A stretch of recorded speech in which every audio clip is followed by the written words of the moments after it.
Good afternoon and welcome to this Virginia Neonatal Perinatal Collaborative sponsored webinar on OB hemorrhage, hosted by the Virginia Hospital and Healthcare Association. My name is Joan Williamson. I'm the director of the Virginia Patient Safety Organization and also serve on the steering committee of the Virginia Neonatal Perinatal Collaborative. On behalf of the VNPC and Virginia Hospital Healthcare Association's Center for Healthcare Excellence, I welcome you to this webinar. Today's presentation is Obstetric Hemorrhage, How Patient Safety Bundles Can Help Improve Outcomes. I am pleased to introduce today's presenters, Dr. Chris Chisholm and Wendy Grafe. Dr. Chisholm is Associate Professor, Vice Chair of Education, Medical Director of L&D at the University of Virginia Medical Center. Dr. Chisholm also serves as co-chair of the VNPC OB Hemorrhage Work Group and is the state lead for AIM, the Alliance for Innovation on Maternal Health. Wendy Grafe is a practicing certified nurse midwife at Centera Norfolk General Hospital and also serves on the VNPC OB Hemorrhage Work Group. Welcome, presenters. Dr. Chisholm. Thank you very much, Joan.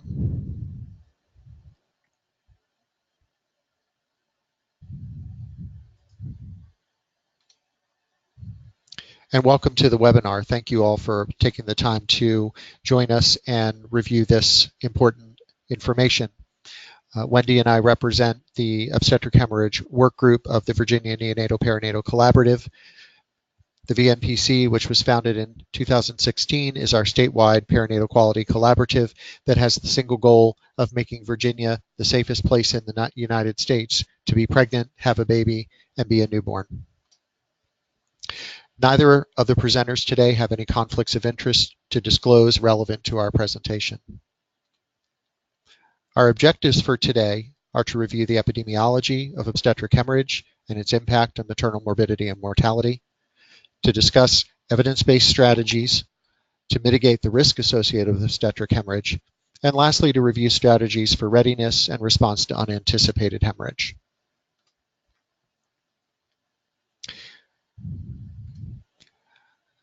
Obstetric hemorrhage has traditionally been defined as the loss of more than 500 milliliters of blood after a vaginal birth or more than 1,000 milliliters of blood after a cesarean birth.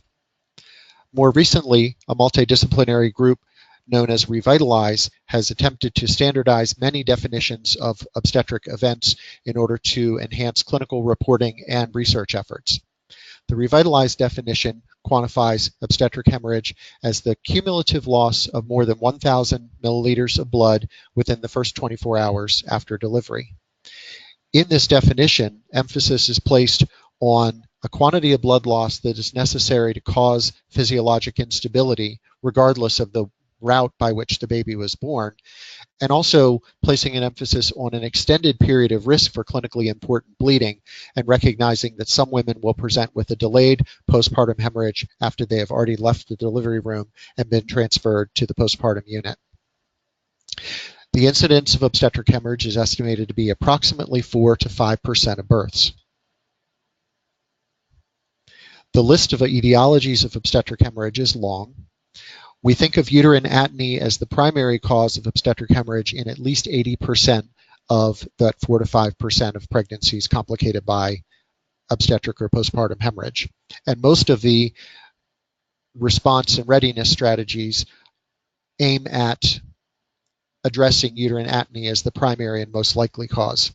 However, there are a list of other causes that must be considered when we are identifying a patient as having obstetric hemorrhage, and considering all possible etiologies of hemorrhage is essential to make sure that we provide the patient with goal-directed therapy rather than empiric therapy. Other potential causes of obstetric hemorrhage include laceration of the genital tract, including the vagina, cervix, or uterus, abnormal placentation, including placenta previa and morbidly adherent placenta, also known as the placenta accreta spectrum, abruption of the placenta, which may also present with antepartum bleeding and lead to ongoing postpartum hemorrhage, retained placenta, uterine inversion, and maternal coagulopathies, both hereditary coagulopathies such as von Willebrand's disease and acquired coagulopathy such as what occurs in HELP syndrome, in massive hemorrhage, and in amniotic fluid embolism. Obstetric hemorrhage is still the leading cause of maternal death worldwide. It is also a leading cause of severe maternal morbidity in the United States. Overall, it's estimated that obstetric hemorrhage is the contributing cause to 10% of maternal deaths each year in the United States. And among women who survive obstetric hemorrhage, they are more likely to receive blood transfusions, undergo peripartum hysterectomy, and experience critical illness, including the adult respiratory distress syndrome, shock, disseminated intravascular coagulation, and acute renal failure. There has been an enormous amount of attention given to the problem of maternal mortality in the United States in the popular media over the past year, with series being presented by National Public Radio, USA Today, and the New York Times, among others.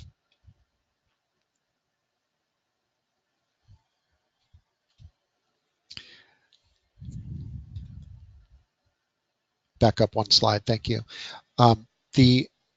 The graph shown in this slide is from a publication from 2015 outlining trends in maternal mortality in the United States from 2006 to 2010. You can see in each grouping by racial and ethnic group, the maternal deaths in 2006 are reported in a blue bar, 2007 in red, 2008 in green, 2009 in purple, and 2010 in a lighter blue with an associated trend line. This graph shows the maternal mortality ratio, defined as the number of maternal deaths per 100,000 live births for non-Hispanic whites, non-Hispanic blacks, Hispanics, women identifying to other ethnic groups, and then the accumulated total for all women.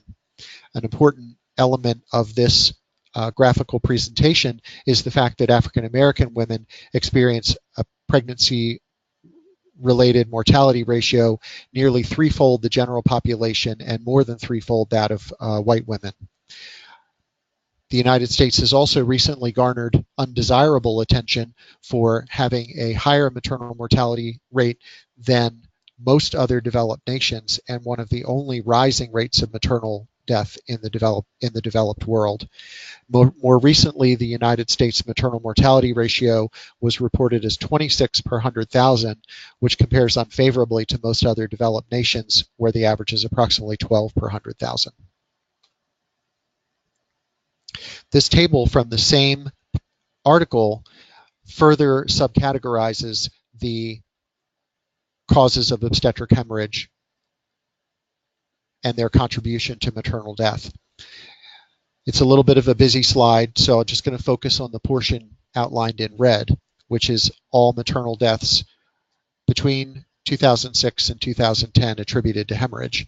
You can see in the upper right-hand corner of the table that 382 maternal deaths in this time period, or about 11.4% of the total, were thought to be caused by hemorrhage. And you can see the breakdown by the type of birth or pregnancy outcome and the proximate cause of the hemorrhage, such as ruptured ectopic, uterine rupture, placenta previa, etc. And in the closer to the left hand of the table, under live birth, you can see at the bottom that 49 out of the 382 total maternal deaths were due to uterine atony. Again, just underscoring this as a major cause of maternal death.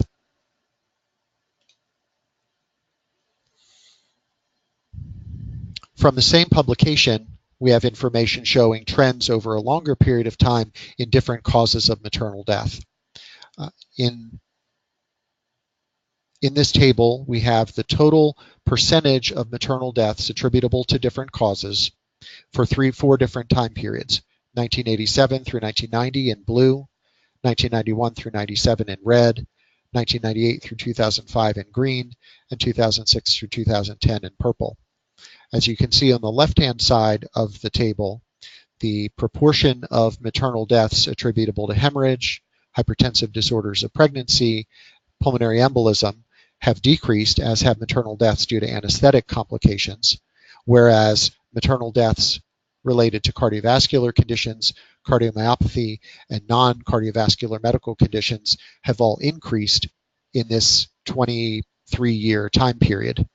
This may in part be due to more women choosing to become pregnant with chronic medical conditions and limitations in their healthcare due to the inability to receive adequate medical management between pregnancies for lack of insurance or other reasons.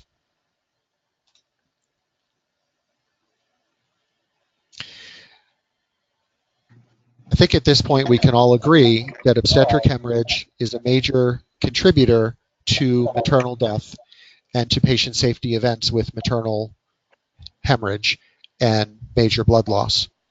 AIM, or the Alliance for Innovation in Maternal Health, is a patient safety program of the Council for Patient Safety in Women's Healthcare, a national multidisciplinary organization aimed at preventing maternal deaths through the implementation of patient safety bundles.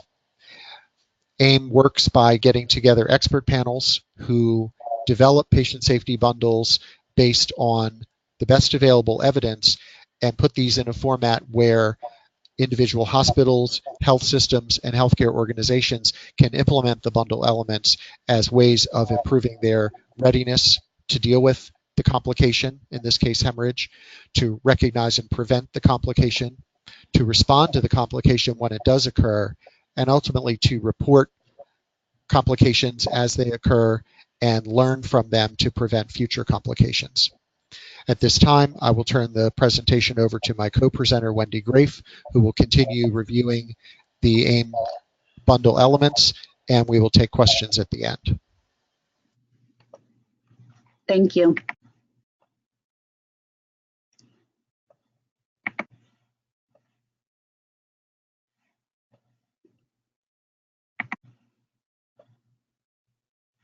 So when we talk about how we can mitigate the risks associated with postpartum hemorrhage and other sorts of maternal deaths, the number one thing that should come to mind is being ready for an emergency. In this case, readiness is an example of how an organization functions at the most difficult time. So we want to provide all the tools we need for everybody on the team so that we can increase the chance of this woman having a great outcome versus some of the horrible outcomes of maternal death and disability and so on. So some of the things that you can do to be ready is have a hemorrhage cart available at your hospital. And in it, you want to have supplies, a checklist, instructions for how to use the Bacri, and the ability to be able to do compression stitches as necessary. You need to have hemorrhage medications, either a kit or something similar, so that you have all of your uterotonics available to you in a very quick amount of time. You need to have a response team. If you're in a smaller organization where people are not there 24 hours a day, you need to be able to know who should be called for this emergency. Surgical backup, interventional radiology, and transfusion services.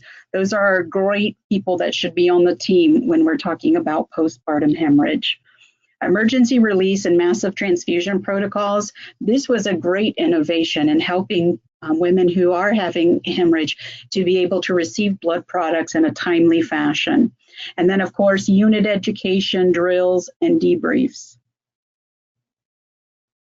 This is what an example of a hemorrhage cart looks like, and every institution can implement it in whatever way works best for them. Some places have actually a hemorrhage kit. It's like a toolbox that's taken from one place to another. Whatever works for your institution, we just want you to have something so that you can respond quickly. So this is the emergency blood release and massive transfusion. It's a protocol. It's an example of how this is. It looks like it's used at the University of Virginia Health System.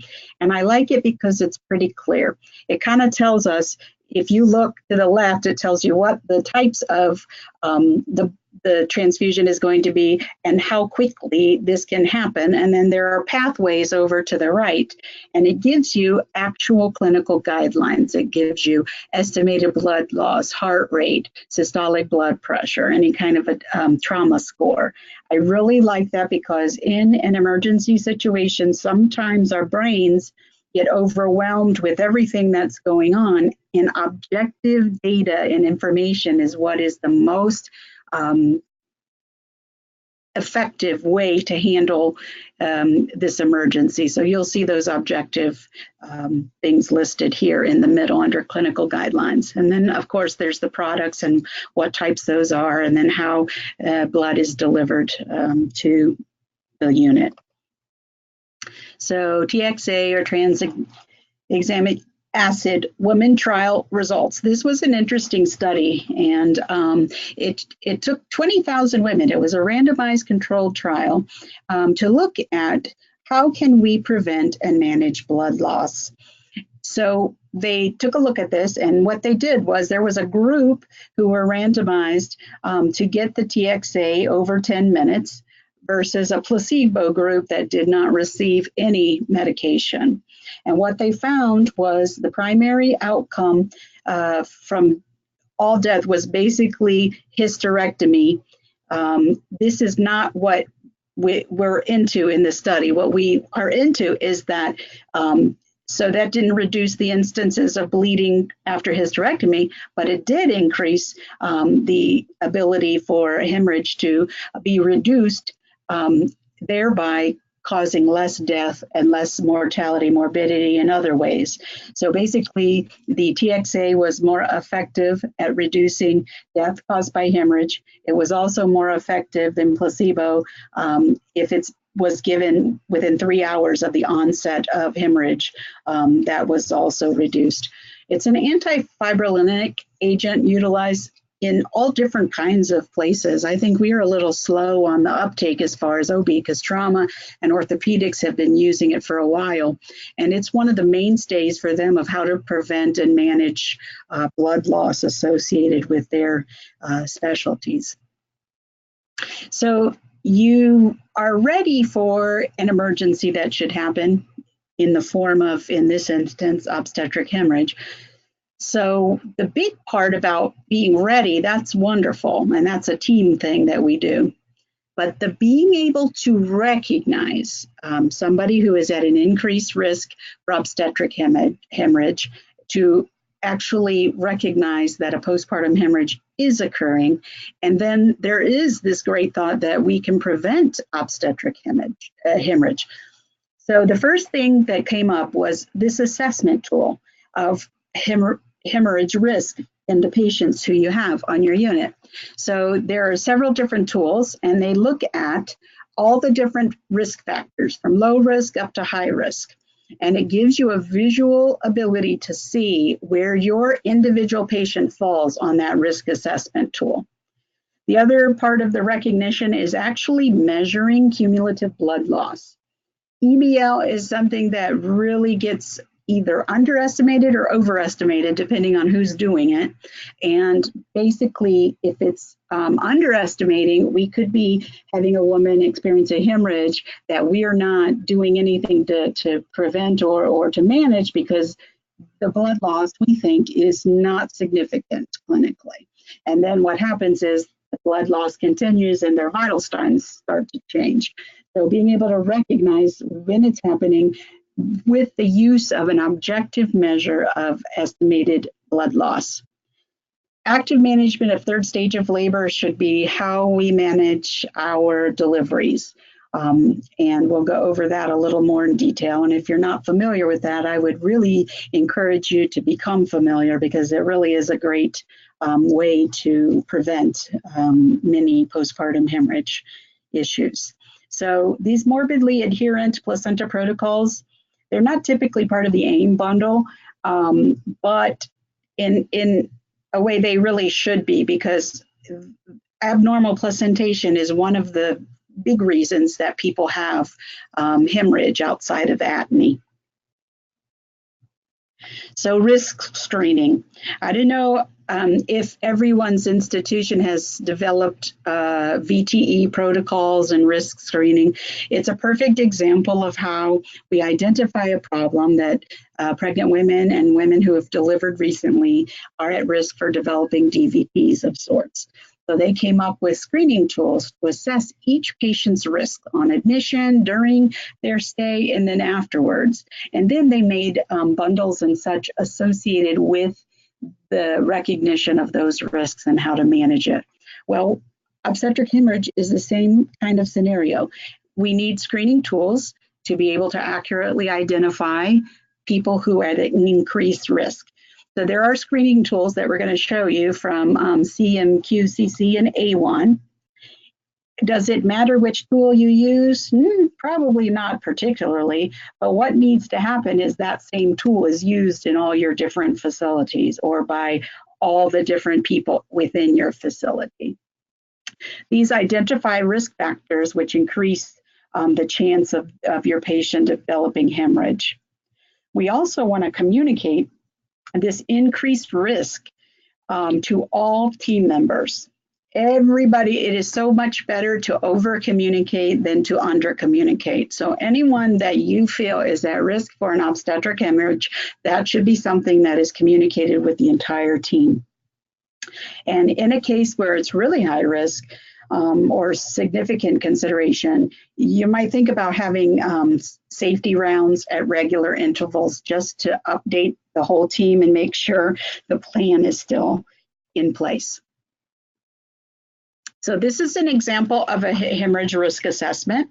The California Quality Improvement Collaborative came up with this one, and you'll see it's very simple to look at. On the left, you have the low risk, looking at singleton pregnancies, less than 4 deliveries, unscarred uterus, and no history of postpartum hemorrhage. The medium risk, you can see there, uterine surgery, lots of vaginal deliveries or C-section deliveries, twins, triplets, any of these other things. Prolonged use of oxytocin is really a good one to keep in mind, as well as magnesium sulfate. But then in the high risk category, you look at abnormal placentation, anemia, and so many of our patients are starting out at, anemic to begin with. So you always want to keep that in mind, because they will require less amount of blood loss in order to have a clinical significance. So we want to be really careful.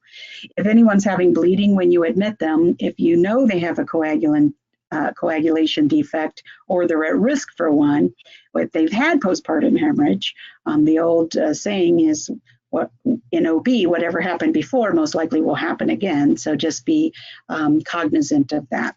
Abnormal vital signs. This is an interesting thing, because I have this notion where I'm at that we tend to pay attention to those vital signs pretty much when the baby responds to the vital signs, or you have an astute nurse who takes the vitals and then notifies the team.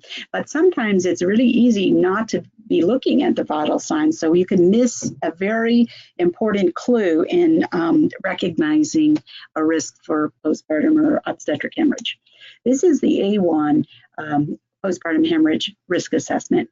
It's very similar to the other one. It just has little boxes. And you're supposed to treat patients with 2 or more medium risk factors as high risk. So it doesn't always tell you necessarily what exactly to do when you identify a high-risk patient, but what it does is make you think ahead. Do you need to have blood available? Is your patient willing to accept blood? That's something that should be settled at the beginning of their admission. For religious reasons, many people don't accept blood, so we need to know that ahead of time. And you want to know any of the other types of things that could impact the ability to give blood products if needed, or uterotonics, or any of the other things we do to prevent and treat postpartum hemorrhage. So this is the Oklahoma hemorrhage risk assessment. As you can see, it does look very similar, but with each one of them, they have kind of one good thing that is better than the others. And I love it that in theirs, it says evaluate for risk factors on admission, throughout labor, the first 24 hours postpartum, and at every handoff. I think that is an excellent idea to implement in all facilities, whether small or large, whether low risk or tertiary care. We should all be doing this recommendation. This is the post-delivery assessment, and you'll see that those things are specific to being postpartum. And at the middle part, you'll see that it kind of tells you what to think about and what to do. And then it gives you further follow-up on the very bottom. Another type in another way that it looks like, this one has platelets that are low, which I didn't notice on all of them, but pretty much very similar to what we've seen before. Okay, let me see if I advance the slides, excuse me. So blood transfusion readiness is really an interesting topic.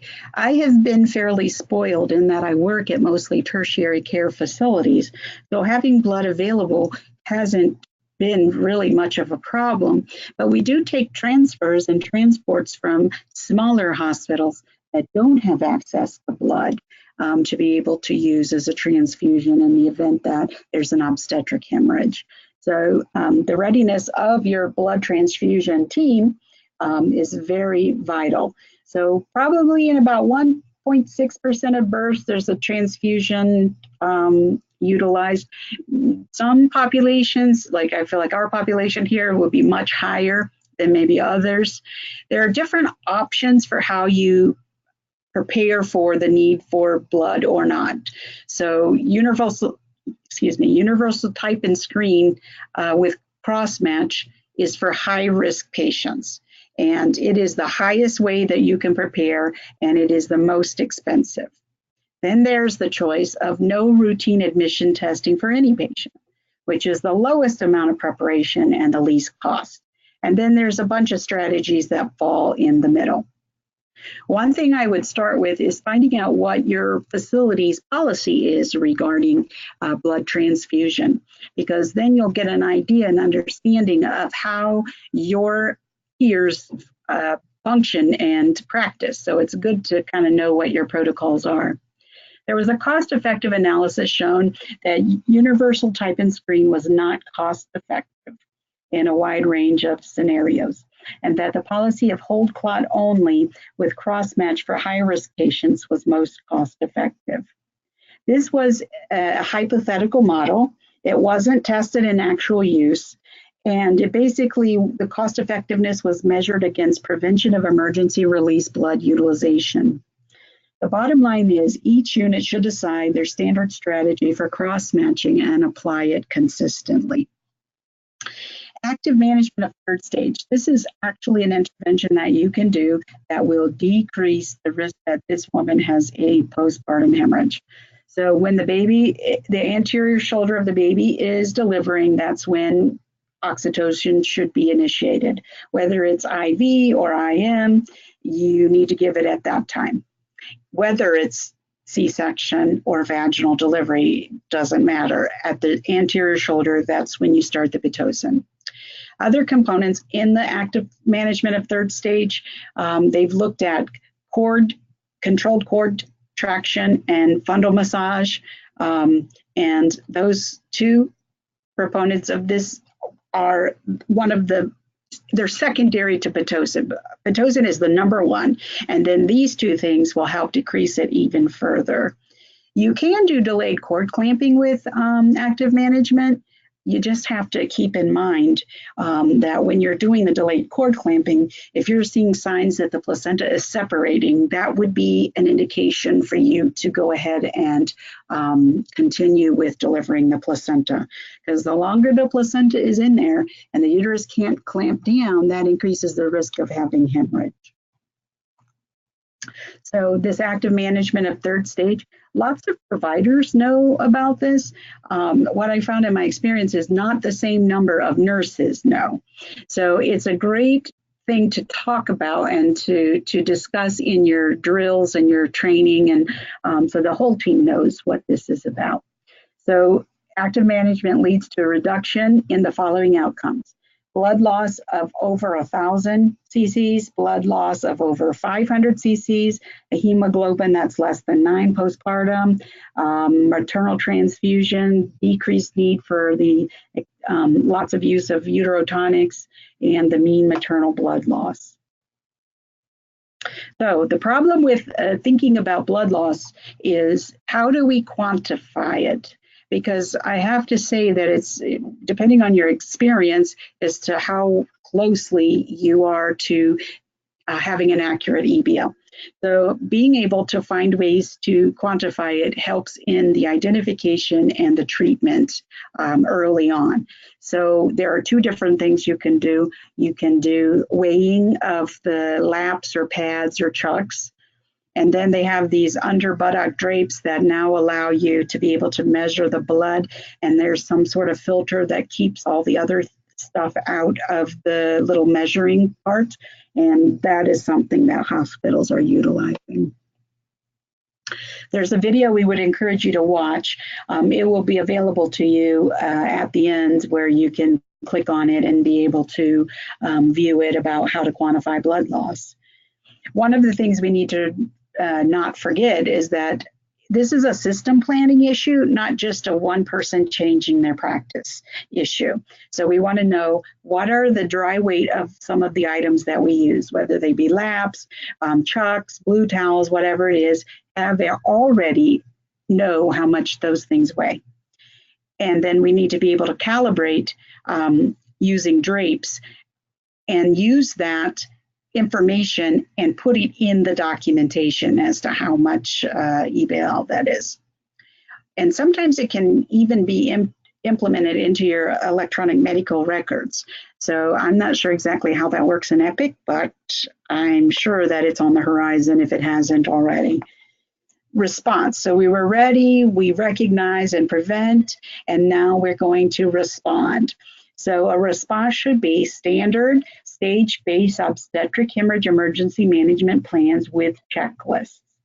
So if you think about, if you had to run code blue where somebody was in cardiac arrest, there are checklists that they have a code sheet that everything that's going on is documented: time, who did what the orders were, what was the response from the patient.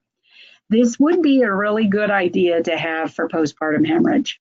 That way you have one person recording, and they can also feedback verbally what meds you've already given, what time those meds were given, what is the EBL cumulative up until that point.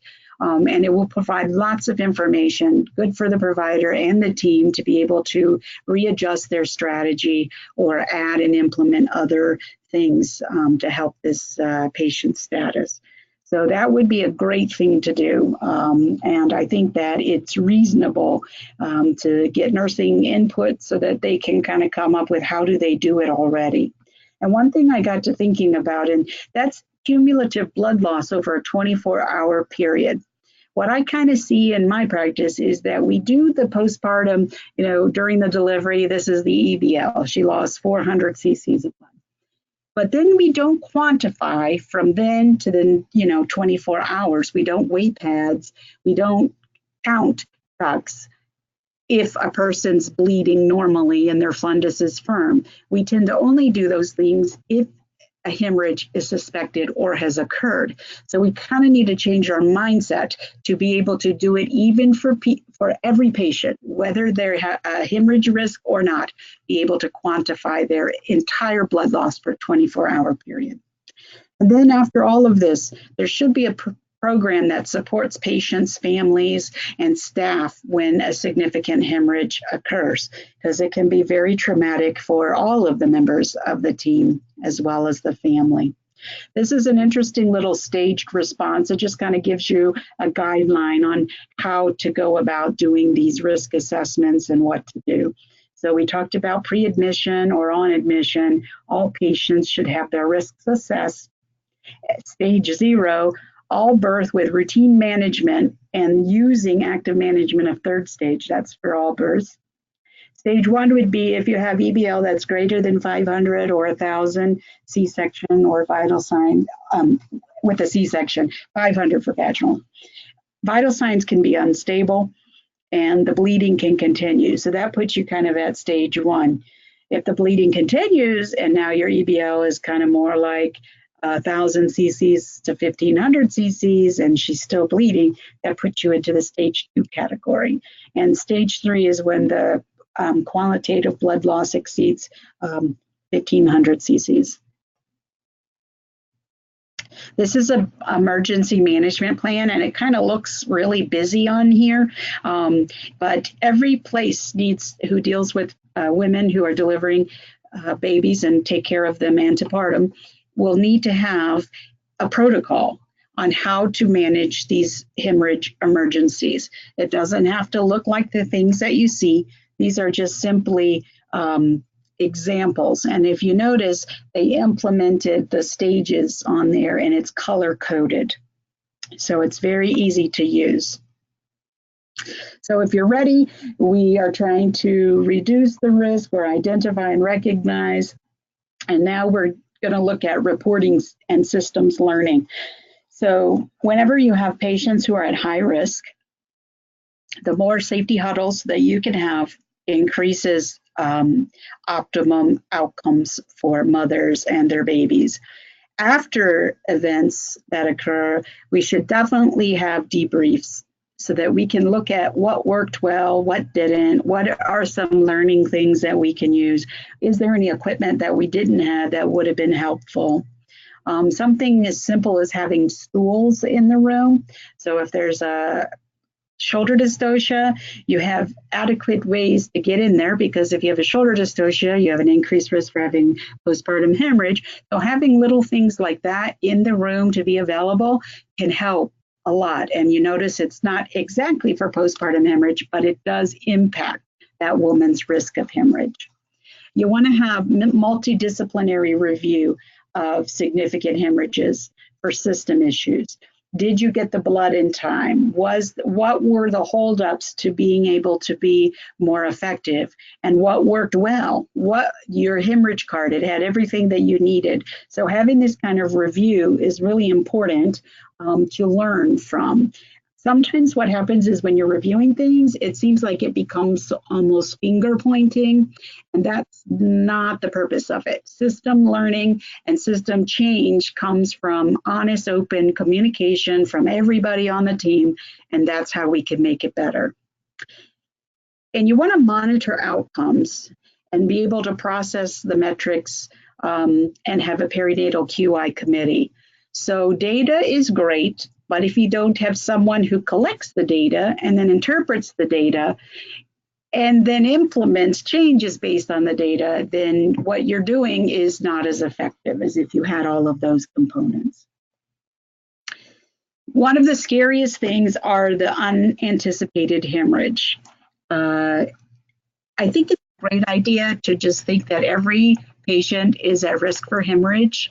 That way your mind is thinking in the prevention and then the recognition and then the treatment. So that when you have somebody who walks in and, they hemorrhage and you weren't expecting it, all the nice things that you've put into place work like clockwork. But it requires that you have drills and simulation training and that the team gets together and trains in the exact same way. What I've seen in the past are many times the residents will have a training and then the nurses will have a training, and very rarely in the past did the two combine. But in order to be the most effective team, all the team members have to participate in the drills. You also need to have massive transfusion protocols. They're great to have, but you need to know how to use them and utilize them and when to call and what to do. And then, of course, be available and have factors available in the event that they need to be replaced and replenished. So that's sort of the mitigating the risks, the identifying, the preventing, the treatment, what can we do system-wide to help with that. And this is a really important topic. Whether you're a nurse, a respiratory therapist, a physician, a resident, a midwife, we all need to be on the same page when it comes to obstetric hemorrhage. Thank you. Thank you, Thank you Wendy, very and much, thank you, Wendy. Dr. Chisholm. Are there any comments from Dr. Chisholm or from Wendy? All right. I'd Thank just you like so to much. make a closing comment about the AIM program.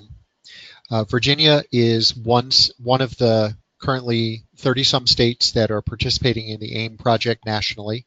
AIM is funded by the Health Resource and Service Administration of the federal government, and the goal is that all 50 states will have an active program participating in AIM.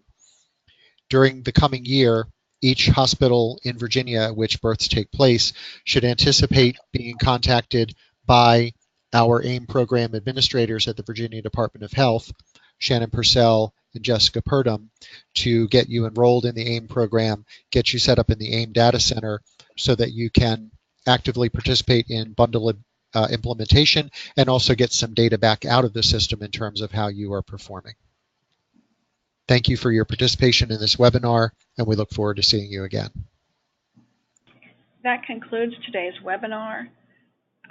Thank you all for your participation. Thank you again to our presenters, Dr. Chisholm and Wendy Grave. Thank you all. Good day.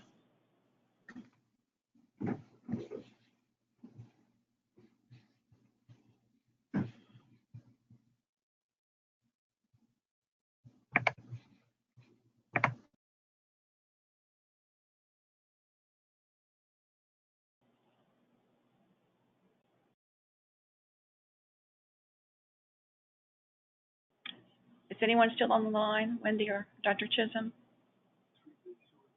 Yeah, I'm here. I'm here.